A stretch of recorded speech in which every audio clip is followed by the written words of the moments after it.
It's Dads, Lads and Kebabs. You all right, Miki? How's it going? Hello, Niall. Episode Seven. So it's crazy how the weeks are going past. So how you been? We're getting a lot done, aren't we? We're getting what? We're getting them done. Yeah, we are. Yeah. We're getting a lot done. We're doing good with it. But yeah, I'm good. How are you? I've been working a lot this week. And do you know what I had yesterday? I had a kebab. Oh, yes. A kebab at work. How was it? Thank you, work. Thank you. Yeah, it's an awesome kebab. Got to love a nice doner kebab.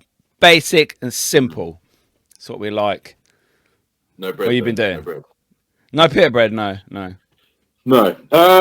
Working, gym, same old shit, different day. Yeah. Being Sounds a dad. about right. Being a dad, yeah. A lad? No lad this week? Just a dad. No lad this week, just dad. Dad. Pure dad. Pure work, pure gym. We have our first guest, Niall. First ever guest on Dads, Lads and Kebabs. Shall we bring him on? Shall we, Niall? Kebabs? What a kebab? Kebabs. Cut that. Right, let's bring him on, shall we? Here we go. Yep. Welcome, Alistair. How are you, sir? Hello. Hi, Alistair. How are we doing, guys? We're good. I think we're good anyway. Yeah. So, Alistair, you are a life coach. Is that right? I am, and as much as I love that term, I hate it as well. People come to you with their problems, yeah? No, it's not so much that. It's because the term life coach just kind of it gets bandied about, and because it's not regulated, it's kind of like a gentle term. Yeah. So yeah, but yes, that's what I am, a life coach. So how do you put this forward in society then? How are you a life coach? My speciality was actually it's autism, Asperger's, and the mental health side of things. So, Oh wow. my when I ran a business a few years ago that was solely for 3 autistic guys, and it enabled them to have a private funded package that meant one of them we ended up traveling to New Zealand. Wow. And when I first started working with him, he would go from his bedroom to college to bedroom. That was it. He didn't understand anything to do with going out and socializing, how to sort out bills, his own kind of general run-of-the-mill things, and his autism was holding him back for that. So that was effectively what I did. So I helped 3 guys, well, I still help one of them, get into learning how to live in your world, because you guys are what's classed as neurotypical. So when things change, you adapt to them. But people with autism struggle with that sort of thing. Your society is different to how they see it. Sorry, I waffled there. No, that's No, right. not at all. Don't apologise.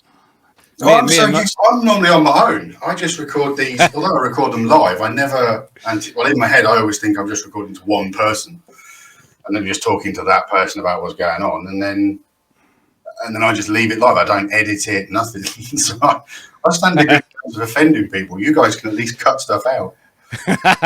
Yeah, obviously me and Niall Niall's not in the care sector really anymore, but we were both in care and I'm still in care. So working with autistic people, it's sometimes it's difficult, but it is very rewarding as well. So obviously, like you said, getting them out college to the bedroom, having no interests, it is difficult to try and help them live a more normal life. Yeah, I mean, they're autism are classed as the most unemployable people. That was a statistic that came out through employment. It was a good few years. It was about 3 or 4 years ago, but they were the most difficult people to employ because of the nature of a job could change, and the rigidity of thought causes the issue. But I seen a bit of a gap about 6 years ago when I worked for the NAS, where you've got loads of carers and they do a fantastic job with your kind of lower functioning autism, because they need the care and support and the respite, and the families need the respite. But at the other end of it, when they get kind of aged out, to quote a Batman term, they hit the adult services, and there's nothing there. There was no kind of rent a buddy, which one of my guys classed me as. Another guy he said it's like hiring a brother. It's just like, and it was that kind of logic. There was just, because most autistic people are male, it was to create that kind of a buddy that kind of understands autism. And that's what I am. So 3 times a week, I go and play hours of PlayStation with one guy just to give his mum a break. That can't be bad, can it? No, it's great. That's a dream job. But there is other things involved, but I can't go into too much. But fundamentally, it is to give parents a break and them a difference in the routine. So yeah, so I set up my company, and that's what I did. And then when them guys reached that level of independence where they didn't need me, they went, and that was it. And then I shut the company down, and now I just work with the one guy on a regular basis. Because obviously, when you start with somebody, you realise how complex they are, and sort of, you know, you don't really know their needs and sort of, you know, what they want to do. And then for you, how long does the process of you getting to know somebody take? Do you find it quite an easy process? Arrogantly, yes. I mean this in 2 ways. One, because I've always considered myself with quite a lot of empathy. I'm quite empathetic. So feeling somebody's energy around them while I'm near them, I've always done. Hence kind of my other stuff to do with the spirituality stuff. Then you've got the studies that I did when I left school, because I was fascinated by autism. I met one guy when I was an archery instructor, and he blew my mind in what he could do, and then how his parents reacted when he fired an arrow. And then I ended up kind of down this rabbit hole of autism to figure out that they're diagnosed with simply an individuality. That's all it is. They just have their own way of doing everything. And it's learning them. So there's kind of it sounds a bit bad, but there's a bit like a tick sheet, I suppose, of paperwork you go through, like what triggers, what do they consider positives, what are negatives. And you really kind of delve into their personality. And because of, if they're quite high functioning and want that independence from a life coach, that's quite easy to narrow down on a piece of paper for them to tell you, well, I don't like this and I do like that. Because of their rigidity in thought, you just then cater for that. So one guy, everything was in individual folders. So he had a stack of folders that he had to work through, which included how to pay the gas bill, what councils would you be with if you were moving council, how many black bins do you need, all of this sort of everyday stuff that we just take for granted. What happens if the council don't pick up that day? Well, they'll send you a note, and everything's kind of, you know, you see one of them kind of like charts where it says, is it moving? Yes. Then carry on. If it's not working, no. Oil, is it now working? It's kind of like that. And that's the process to kind of get them. So the guy that I travelled New Zealand with, he's probably one of my most proudest, because he went from being quite isolated and thinking he was getting everything wrong all the time. And that's such a frustrating thing, to be constantly the square peg in a round hole in your world kind of logic. Yeah. So to see him now, he's got his own house, he's got in a relationship. So I gave him some sense of normality and helped him just get to that point. I mean, at one point, my missus at the time thought I was blagging her when I said, well, I'm going to do a session, we're going to a nightclub. Well, he needs to understand, A, what he can drink, how much he can drink, because they are affected differently by alcohol, how they will react around other people, and have that person that can go, right, that's enough of that. And to protect him. Like we all need that. We all need that. Yeah, we all have a wingman, but he didn't have that. So we created a package to sort that out. I do like the fact that, yes, darling, we're going to the pub. He wants to go. He wants to go to nightclub. Yeah, and that was I like that. I might have to borrow that. You're welcome. But no, I mean, the guys we used to plan like cinema trips, and if they didn't double check it, I would purposely write down the wrong time for the film. So I'd purposely make things go wrong. One day I got one guy, again, the guy I travelled New Zealand with, I purposely got us lost in London. and then my phone went dead. So he had to open the maps on his phone to figure out the way we needed to go. So you're there to sort of, I mean, the easiest way to explain it, I suppose, is being a dad. When your kid's got a sore leg or sort of they're hurt, you carry them until they can walk for themselves. Yeah. And it's that kind of logic, but with somebody else's kid in a life coaching kind of setting. No, I like that. I like See, that. my interpretation of a life coach was completely different to what you said. I thought it was all about, you know, teaching somebody, and obviously take the autism out of it, basically teaching somebody to put all their ducks in a row, you know, that can't help themselves. And to an extent that can be true. But I think with autism, I find autism very enjoyable, especially the years that I worked with all the people that I worked with autism. It's enjoyable because every day is different. And that's how, you know, we should live our life, is that every day could be different, but we still have to have a sense of, you know, stability in place, where we don't always do that. We don't always have the stability, you know, and they just rely on that a little bit more than us. Yeah. But I think it's a really good, interesting, it's an interesting job. A lot of it was the life coach term, to be completely honest with you, only came in because of the CQC, which is the Quality Care Commission. So when I was setting up the company, I rang them to discuss the legalities behind it, to make sure that whether I needed to be covered by the Quality Care Commission or not. And the lovely lady that I spoke to, we sort of went through the tick sheet of, are you doing any personal care? Are you dealing with medication? Are you getting them dressed? No, no, and no. Right, then it doesn't actually come under care. You need to find a new term. And I went, well, what can I class it as? And she went, just call it life coach. And that was it. And it was because there's no governing body over the term. That was the only reason I used it, was because of that conversation with the Quality Care Commission, in all boring honesty. But a lot of the times, life coaches nowadays are like motivational speakers. And with counselling and things like that, it becomes more rigid, pigeonhole. Well, this is what you're getting diagnosed with. That's what you've got.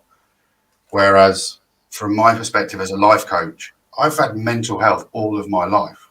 But it's been there. I don't know if you've seen any of my videos. Bullied from a very young age. My dad, there was kind of all these pecked bits that come into my life. Yeah. So it's all right having book learning and being a counsellor and a psychologist, but a life coach, I personally think, is a bit more kind of, it's rough around the edges. I know that if you're really struggling, dog food is better than cat food, as for instance. Cold beans are okay. A Fray Bentos pie does not need to be in the oven.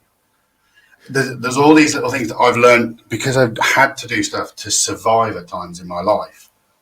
And that has also not given me the opportunity to have 10 grand to invest in a degree, because I was on the opposite side of the financial spectrum. I couldn't afford to do it. I couldn't afford to get degrees and masters and things like that. So I went down the cheapest route, which was live it, learn it, and then record it and come out the other end of it. I think degrees are overrated anyway, personally. You see the statistics nowadays that so many people, there's thousands and thousands of people leave university with their degrees. They're all going for the same job. What's the point? You pay all that money, and I would rather, if I was an employer, I would rather employ someone who's had experience doing that job, that knows what they're doing, rather than someone that's good on paper. Because quite often the paper ain't shit, really. Well, no, they have to create a system that people buy into. Yeah. So they're trying to create an education system to provide for a job system that's not there. But they still make money out of the education systems, so fuck us. They don't give a shit. They'll still keep blogging us UK diplomas and everything else until people sort of realise that the education system is just a box-ticking scenario from one book to another. All you're learning is what they're telling you. But I hated the education system. I always felt like an elephant being pulled by a tree. Who loves school anyway? No one. I liked physics. Don't get me wrong. I got A-level physics and A-level PE. Wow. Oh, PE, yeah, that's good. They're the two. Yeah, we all lived PE. When I was at school, I didn't even have PE. Nowadays, you can have it's a subject you get graded in, isn't it? Yeah, my kids do it. It's like, really? That was just part of the education system. Oh, you have PE on the side.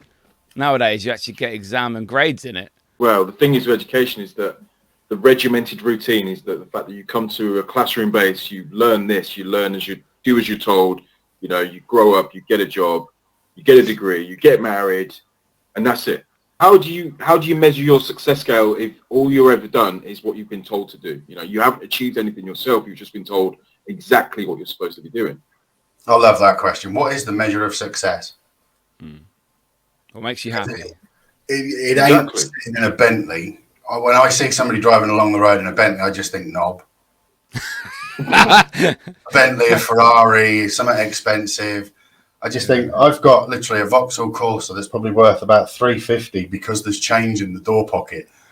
But it moves and it's a machine. I never got into and again, this is that masculinity thing. Cars, football, beer.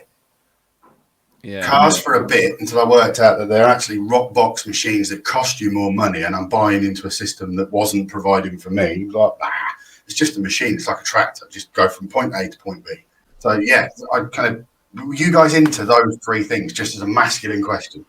Football, no. Football. So do any of us know what the score was yesterday in the football? Oh, I watched it, but I don't live for those things. I don't live for football. I don't live for, you know, cheering something on that's making a shitload of money for nothing. That for me, that's another point of football, is the fact that how much they get paid. I just think it's ridiculous when there's people out there that risk life and limb every day and they get paid fuck all. Oh, well, yeah. I've been avoiding that topic on my podcast. Money. You've got to talk about it. Money on this one. Religion are my favourite topics because I'll debate them all day long with respect to anybody from their beliefs and points of views and stuff. But those three things were the three things my grandma told me. Don't ever talk about money, religion, or politics with people. Why? No.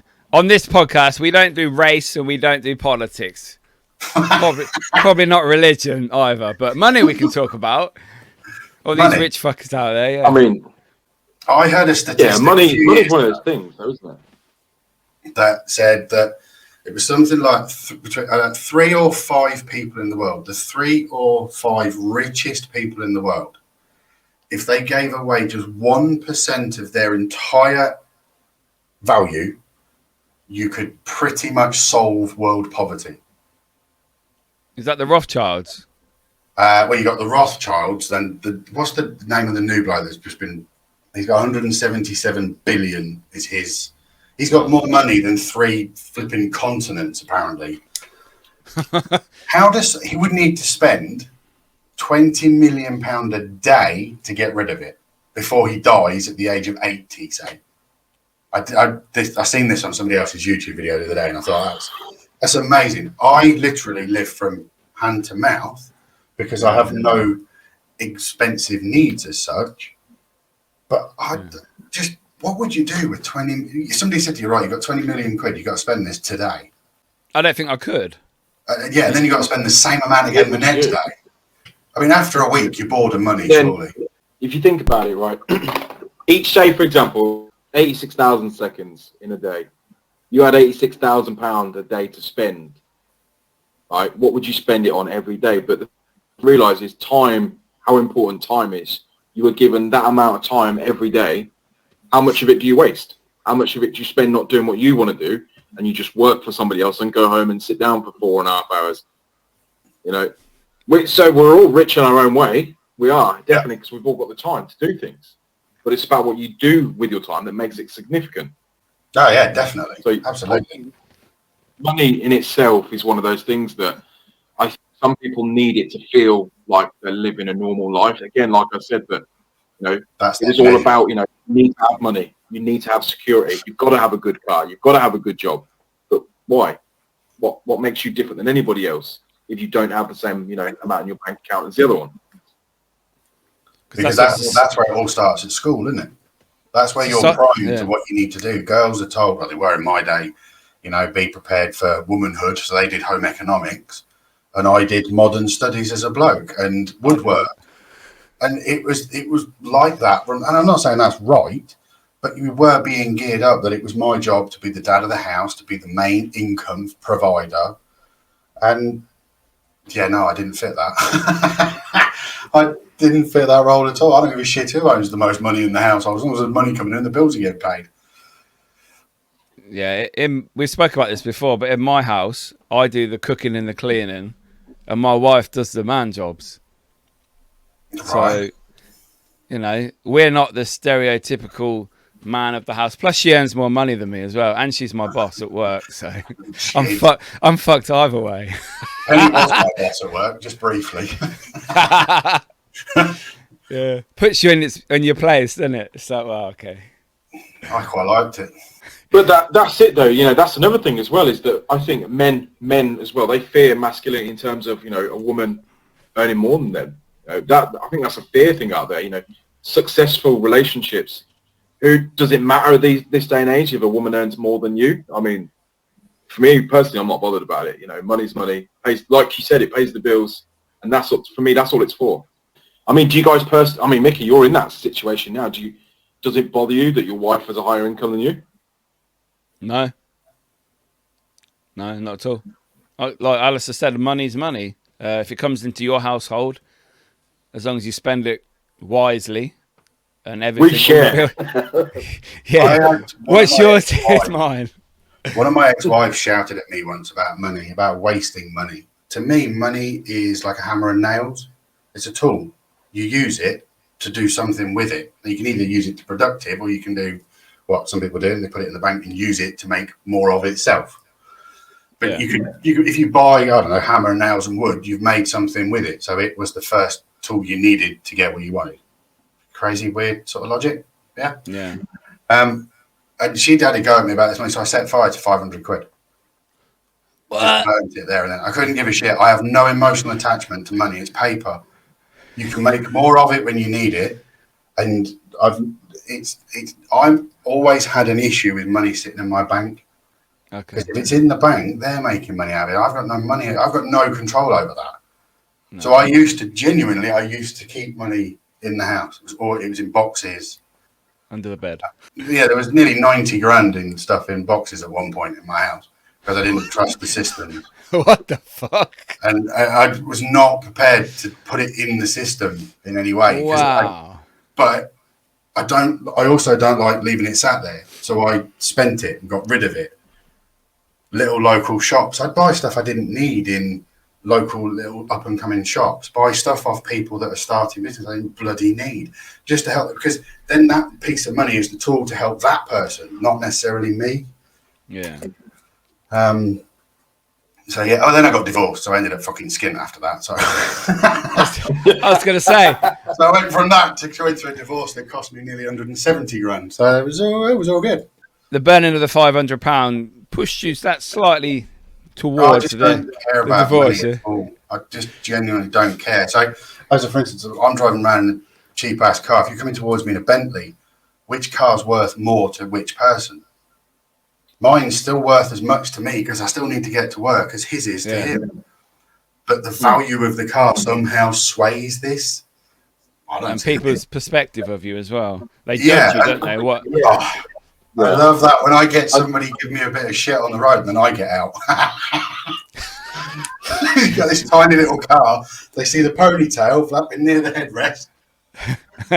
That's a woman. Suddenly it's got a tattooed fucker in the driving seat. with a big beard. That's one of those things, though, that material things define you. You know. Yeah. That whole, perspective of, you drive a Range Rover. Oh, it's automatically got money. It's one of these things. But really, like you said, though, it doesn't make your worth any greater or any less than another person that's next to you. And we all need these practical things in life. We all need a car. And if you don't have a car, you're getting on a bus. It's like the same perception is that, oh my God, you get a bus to work. Why don't you have a car? Because I can't afford a car. So I'll pay for my family to live, in a house and stuff. But you do what you have to do, no matter what car you drive, no matter what you're wearing or how expensive your watch is. They both tell the time. It's just that's the first way I judge any man that I see straight away. If mean, see a man straight off, the first thing I look at is their watch and their shoes. They're the two things that men will be slightly more extravagant about. And you'll kind of see the kind of person you're dealing with just by those two items. I know it's a bit prejudiced and kind of judgy, but it's how, I look at people, because timepieces are a bit of an extravagance, but they are one of them things that are only expensive because we're told they're expensive. So like owning a Rolex, they price the poor people out of the equation. It's not because it's got any greater value, it's just that the price point is at a greater value, if you follow my logic. But thinking like this breaks the system, because I have no desire to. I can see the luxury of a nice Range Rover, but I can't justify the £120,000 flat. It's like, how much? It's a piece of metal and rubber, and at any one point there's only 4 foot of it touching the floor. If you're gonna, there's a foot of tyre. That's it. It's just floating on 4 feet of rubber. But I just don't get it. I don't see a house. My parents told me the other day how much their house was worth. I was like, it is just a pile of mud and glass. The earth in itself, and one earthquake flat and stuff. There's no, but the money side of things creates this additional value that we focus on. Sorry, I feel like I'm waffling and kind of. No, honestly. It's good. By all means, it's welcome. We like it. That's really good. Yeah. Can I go back to your point, Nicky, about your role swap in the house, the kind of what you consider to be like the cleaning roles and the man, well, me and Penny call them man duties, lady duties and man duties. Man jobs, yeah. Yeah, and I don't have I'm not precious about it, but I think that if I decide to hoover up, I hoover better than anybody. I can iron better than anybody. And part of this, I think, is because in my generation, there was a change starting to happen where ladies were speaking up a bit more, and they didn't want to be doing the housework. They wanted to be getting jobs. So that balance has naturally come in as they've got the better jobs and progressed, because us blokes were fucking about, let's be honest. We were at the 1940s, 50s and 60s. Men were on their laurels. We thought we'd got it fucking sorted. And they hadn't. So women made a massive comeback at that point. Yeah. Winding the clock forward now, I think we're going possibly a little bit too far. I hear a lot of kind of feminist talk. And my worst pet hate is toxic masculinity and mansplaining. Yeah. They bug the crap out of me. And as another kind of this masculine point, my youngest daughter's doing aromatherapy and massage at college. And I was quite surprised by the content that they covered in relation to where is applicable to massage a man and the dangers of massaging men. And it wasn't from a respect of your customer client point of view. It was a protect yourself point of view from a potential pervert man. And I was like, so we're now teaching this shit at college. Brilliant. So how does a bloke now flirt with a woman? I just don't. I don't get it. Yeah, it's not. I don't. How do you respectfully say I think you're fit without actually going? You're literally objectifying me. You're fucking right. I was objectifying you. I'm a bloke. What do you expect me to do?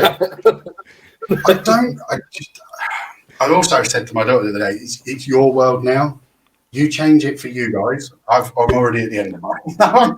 I'll just post it to the end and see you guys make all the changes as you do. But that's it though.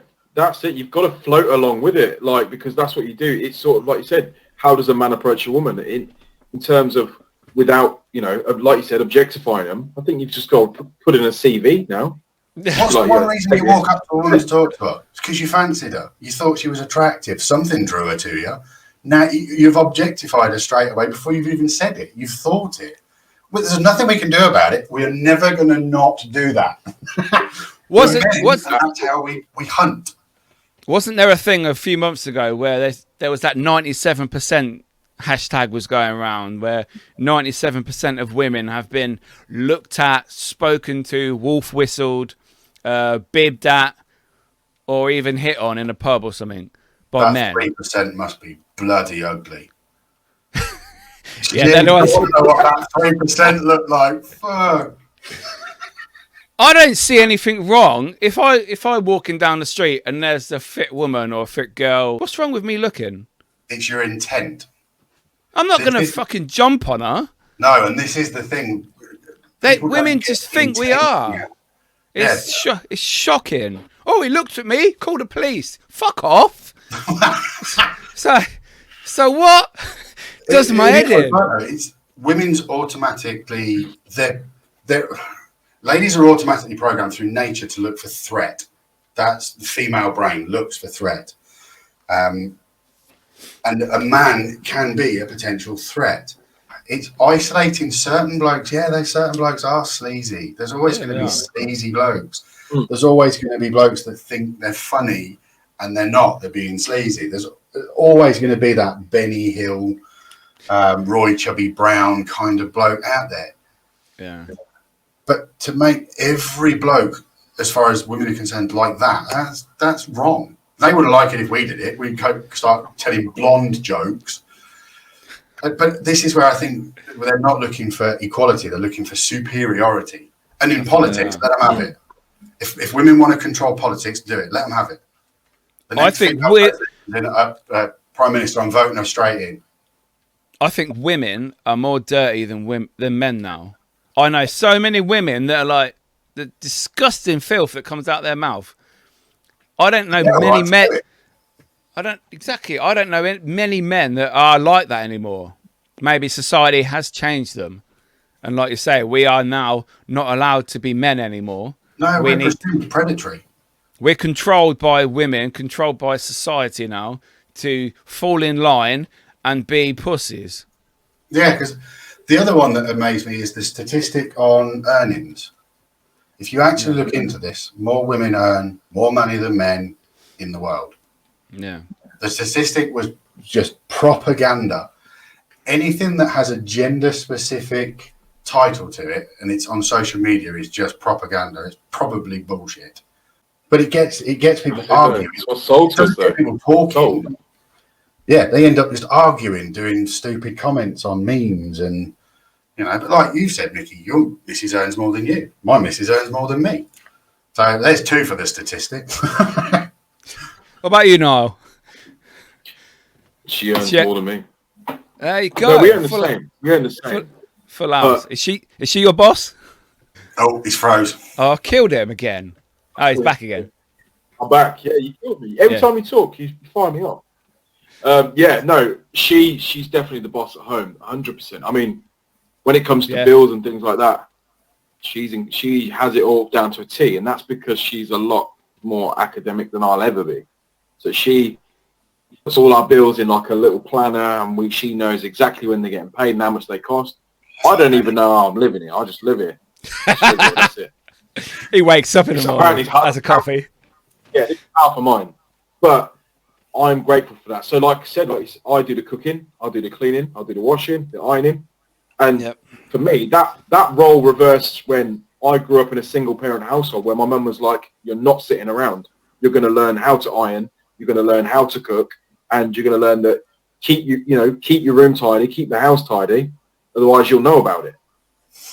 So I'm fortunate that I grew up in that background. That my mum was like, "You're not being lazy." Same, the single parent, but my mum couldn't iron, so that's why I took over it. She was shit at ironing. Terrible. Double streams down the front of your trousers. Oh, nice crease. But that sort of stuff, like you said there, Noel, is what set you up in the future. You've not been bound by a gender-specific role. Being younger, you don't even see the gender specifics within it. Whereas me in my mid-40s, it's kind of that it was just how it was supposed to be. And that's how I ended up getting married, because that's what the world tells you you're supposed to do. You meet somebody, you set up a home, you then have kids, and then nobody told me what happened after that bit. It's the live long, happily ever after bullshit that Disney tell you. Nobody tells you how to do that bit. No. And it's a really short sentence that lasts for bloody ever.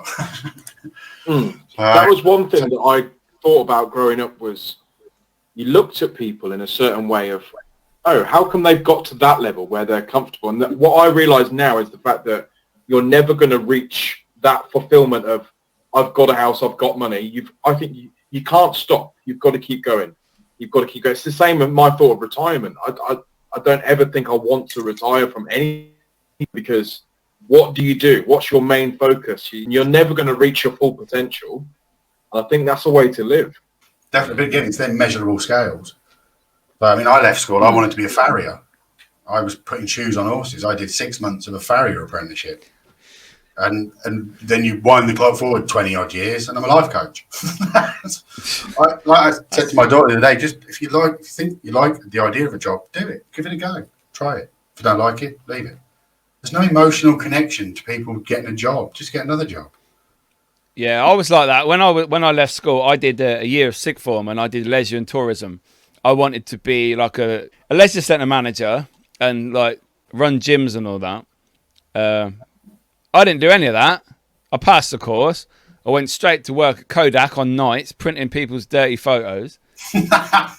And then I worked in a factory, putting microchips on some belt that goes to Samsung and all that. They put in your phones and that.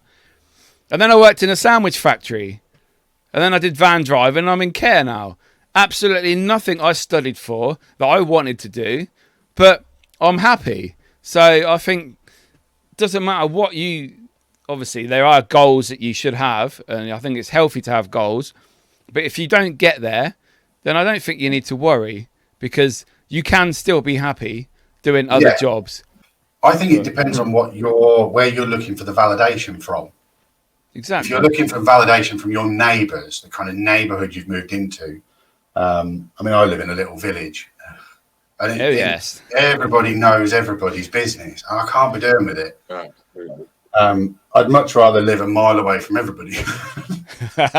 It's pretty much what we said earlier. It's that social measure of, well, you've got to earn this much. How much do you earn a year? Well, I only earn 20 grand a year. How do you survive on that? Because I clearly don't have the same bills that you do.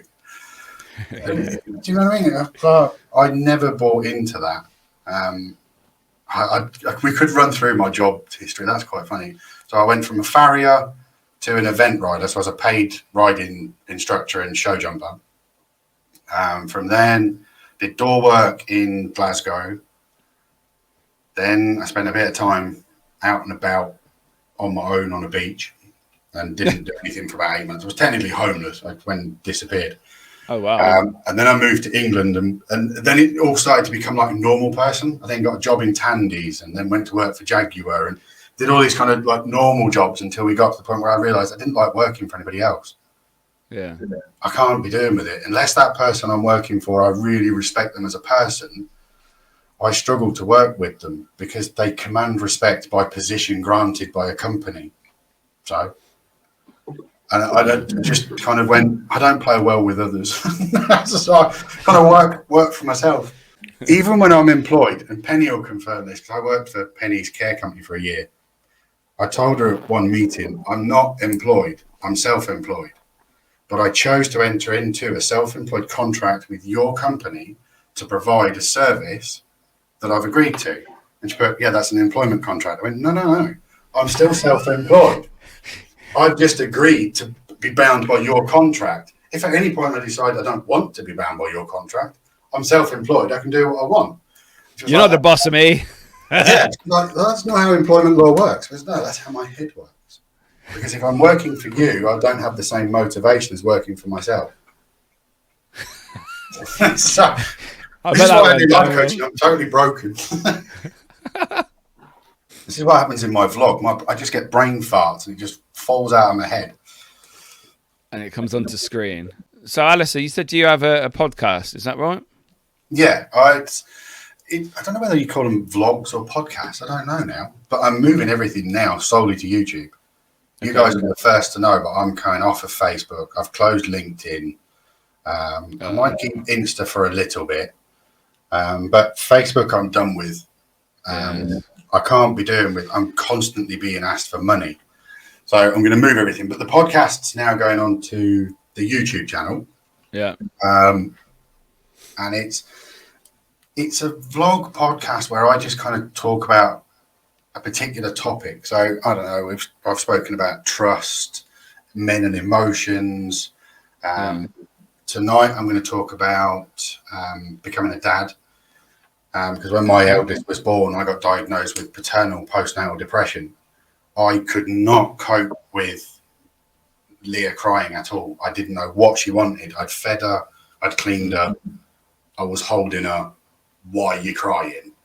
And in my masculine brain, I couldn't figure out what the solution to this bundle of noises problem was.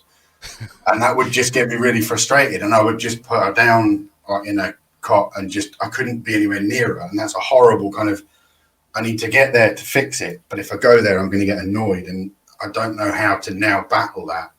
So it took a bit again. So I'm going to touch on that tonight.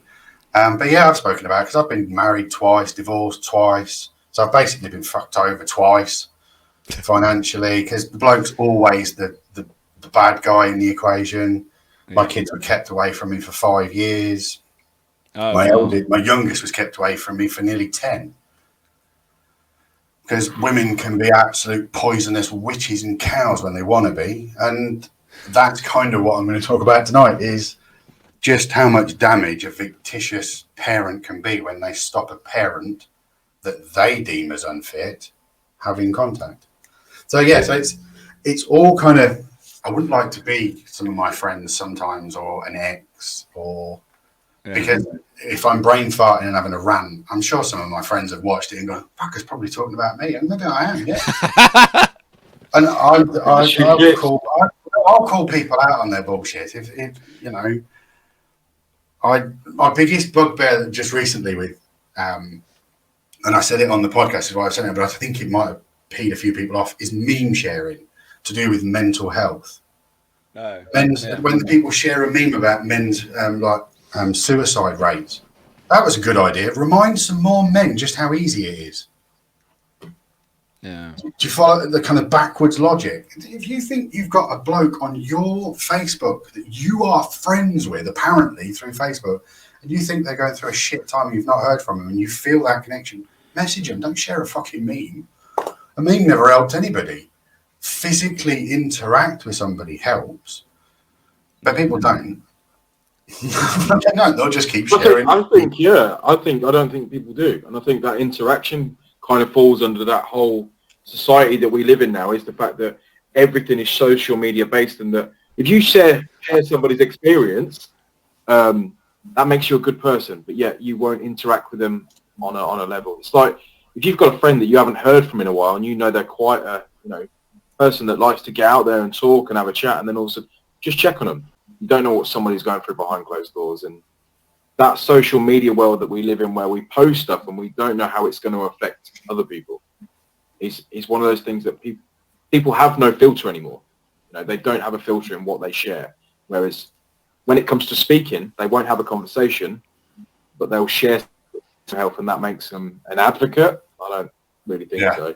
To an extent, that's what my podcast is. It's me getting 43 or 44, I can never remember how old I am, years of mental health. Like I said, I've spoken about the bullying. I mean, I was pushed 20 feet off of a small cliff into gorse bushes.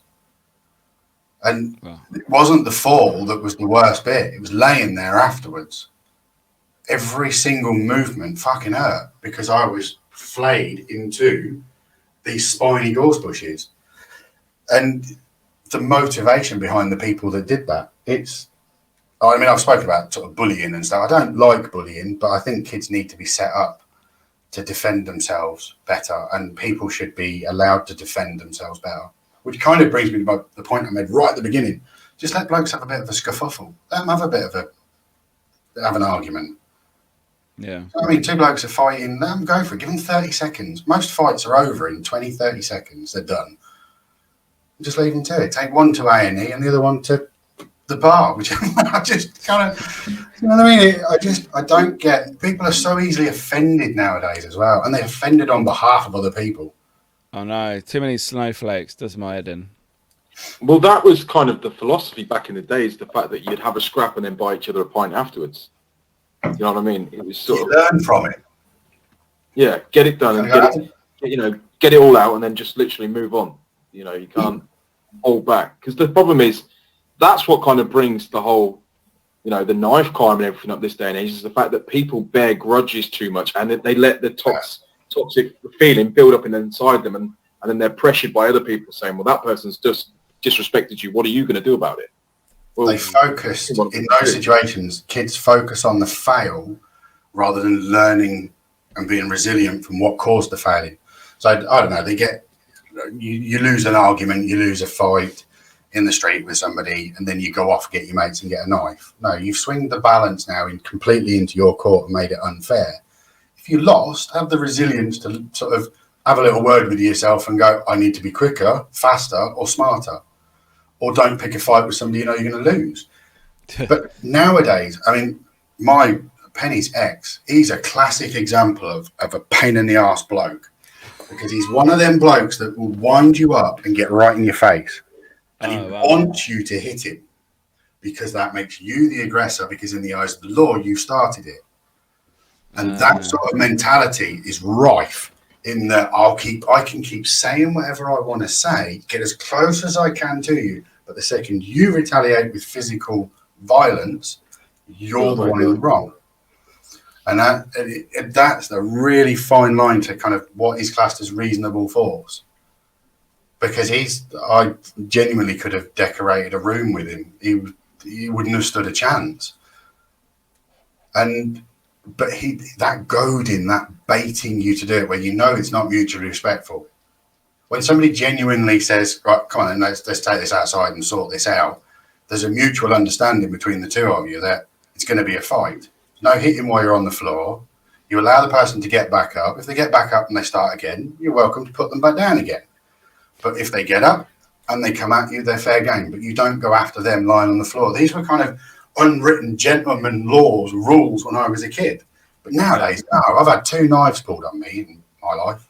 Oh, wow. The first person, I think I fairly quickly turned him into a eunuch, because it was the first thing I thought of. I just front snap kicked him straight in the balls, and he curled up into the fetal position and hit the floor. And I just walked off and left him. I've got no interest in tackling a knife at all. And then the other one was while I was working doors in Glasgow. The doors are a different world, aren't they? You know, I mean, yeah, and it weren't quite the Gorbals, but it was nearby there. Yeah, we used to have to pat people down, check for shaved keys. Yeah. That was the thing at the time, like house keys, which were shaved off, so they were basically razor sharp, but you obviously serrated because they're a key. So that was kind of, they'd done the thing at the time. Which was fun. Wow. Different world though, isn't it? Oh, yeah. I stopped doing doors when they brought them card things in. Now you have to put a card on your arm. And that ruined it for me. I was like, so I can't open the door with the person's head. Well, I'm not playing this game anymore. I don't want to play. No. The rules have changed. It's no fun. Yeah. Didn't you do doors, Niall? For a while? I did for a little bit, yeah. Yeah, for a little bit, but nowhere rough. Nowhere Glasgow-ish.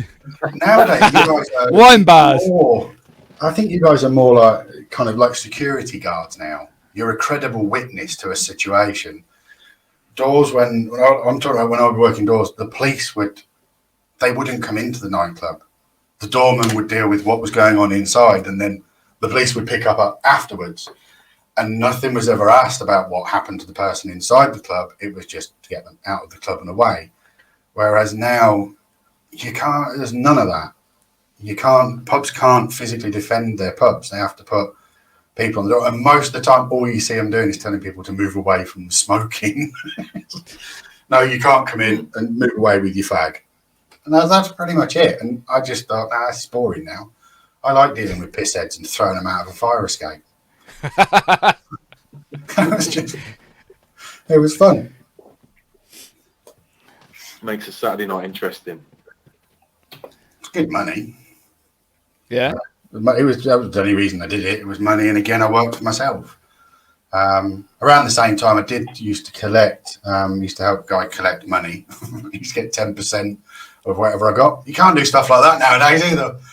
Now they have proper bailiffs. The world has changed so much since I was a kid.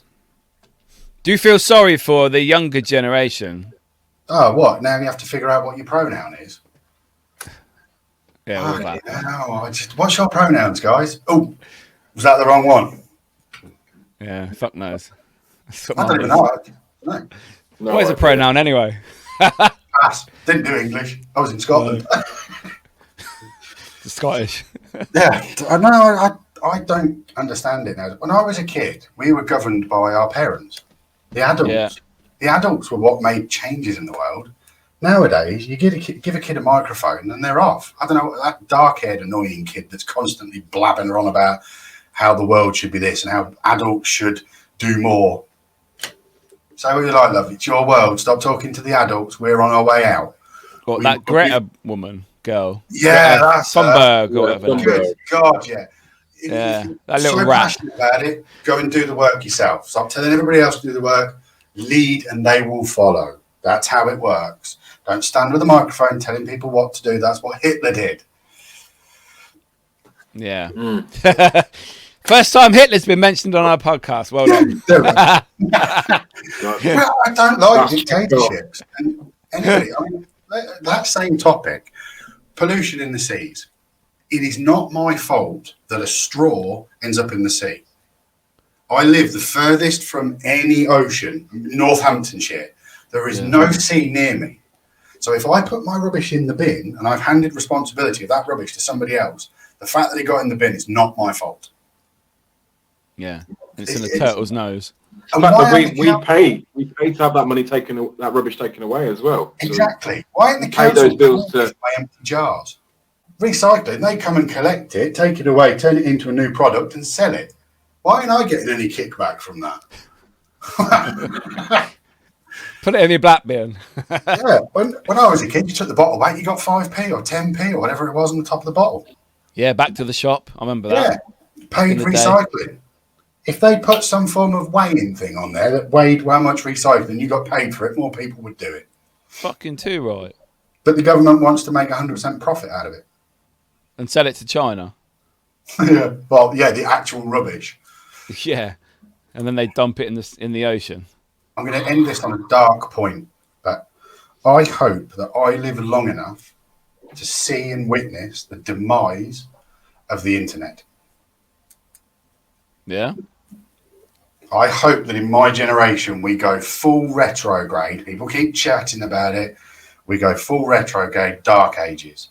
No more internet. Because what do you think? The world, 1 week without any social media, no access to, Facebook, Snapchat, Instagram, no access to none of it, not even emails.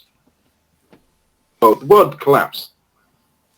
It would slow right down because you'd have to write a letter to people. You're back in snail mail country then. Royal Mail will be happy.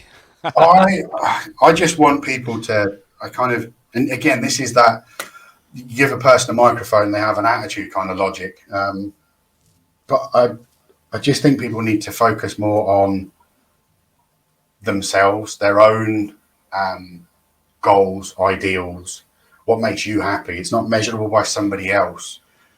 You don't need to have millions in the bank to be happy, but at the same time, being poor is obviously not a great idea either. If we don't trust the systems, don't engage with them. If you don't trust politics, don't vote. But then don't have an opinion about it afterwards either, because you didn't vote, you weren't involved kind of logic. Yeah, I hate people that do that. They have all this, they get on their little soapbox and they start giving it large on like their friends at work and social media. And then you get the ask that one question, did you vote? No. Shut the fuck up then. Exactly. It's like, you're not involved, go away. Have you guys have had the vaccine because you're carers, aren't you? Yeah. Well, I'm public health. Yeah, I've had it. Yeah, I didn't want it. I'll be honest. Right, let's get onto that subject. Why didn't you want it? Because I'd much rather they'd used another few thousand human beings over the next 2 or 3 years to see whether or not we all develop an extra head or some random. There's going to be something. This is an evolutionary change. That injection is an evolutionary adaptation. We evolved the moment we took it because we overcome a world-changing event.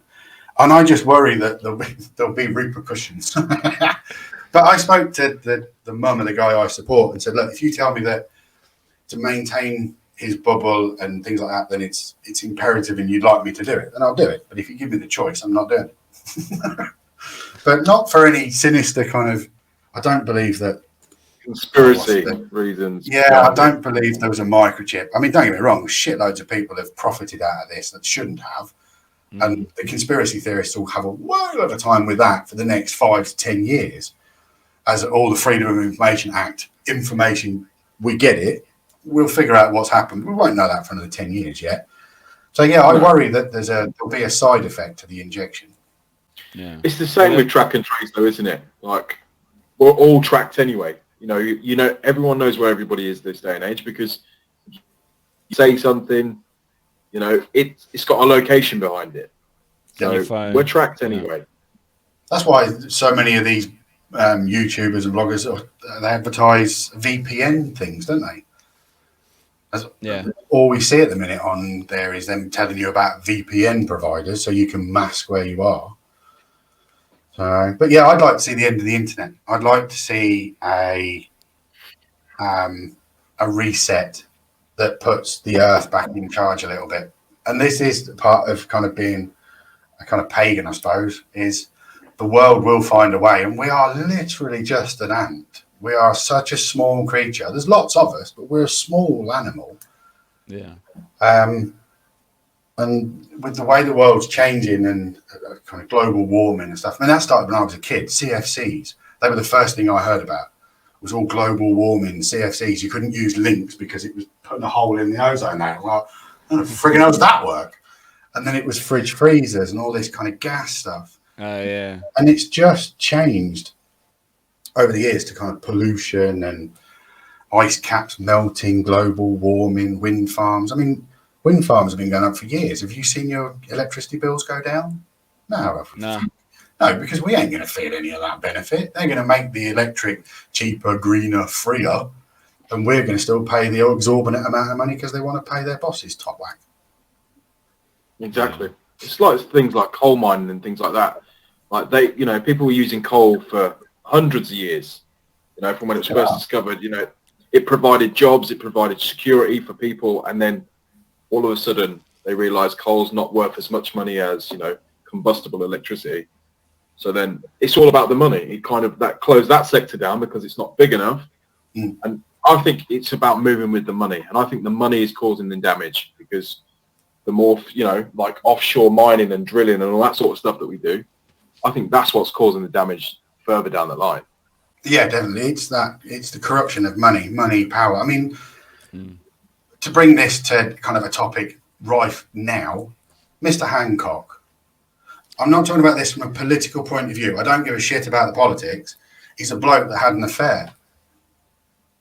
So? And got caught. And got caught, yeah. Fucking how many blokes every day are caught how many women are caught every day having an affair? She was having an affair as well, but nobody seems to give quite as much traction to that. We'll give all the traction to the bloke having the affair. But, I get his job and he's a political person, but he's just a bloke that had an affair. We don't know. His wife might be an absolute fucking hag.